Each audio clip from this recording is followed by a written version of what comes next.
আমরা আমরা একেবারেই সন্তুষ্ট নই। আমরা পরিষ্কার করেই বলেছি, প্রধান উপদেষ্টা মহোদয় তিনি তার সুনির্দিষ্ট কোনো ডেডলাইন আমাদের দেননি।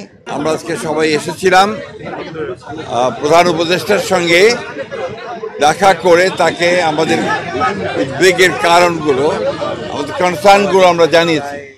এবং প্রধান যে বিষয়টি ছিল সেটি হচ্ছে যে নির্বাচনের সুনির্দিষ্ট রোডম্যাপ, যেটা আমরা বেশ কিছু কাল থেকেই বলে আসছি, সেই বিষয়ে তাদের সঙ্গে কথা বলেছি। আমরা বলেছি যে বর্তমানে রাজনৈতিক যে পরিস্থিতি আছে এবং দেশের যে অবস্থা, তাতে করে আমরা বিশ্বাস করি এখানে অতি দ্রুত একটি গ্রহণযোগ্য নির্বাচনের মধ্যে দিয়ে এই সমস্যাগুলোর সমাধান করতে হবে। এবং একই সঙ্গে চলমান যে সংস্কার কমিশনগুলো করা হয়েছে, উদ্যোগ নেওয়া হয়েছে সরকারের পক্ষ থেকে, আপনারা জানেন যে আমরা সেগুলোতে সম্পূর্ণভাবে সহযোগিতা করছি।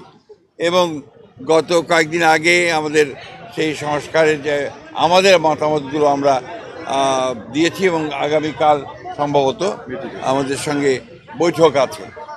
আমরা খুব স্পষ্ট করে বলেছি যে যে বিষয়গুলোতে ঐকমত্য হবে সব দলগুলোর, সমস্ত দলগুলোর, সেগুলো নিয়ে আমরা একটা চার্টার করতে রাজি আছি আপনারা, এবং তারপরে সেটার উপর ভিত্তি করে আমরা বাকি নির্বাচনের দিকে চলে যেতে পারি। এবং বাকি সংস্কার যেগুলো আমরা একমত হব, সেটা আমরা অবশ্যই আমাদের রাজনৈতিক দলগুলো যা নির্বাচিত হয়ে আসবেন তারা সেগুলোকে বাস্তবায়িত করার ব্যবস্থা নেবেন। এটাই ছিল আমাদের কথার মূল কথা। প্রধান উপদেষ্টা মহোদয় তিনি তার সুনির্দিষ্ট কোনো ডেডলাইন আমাদের দেননি।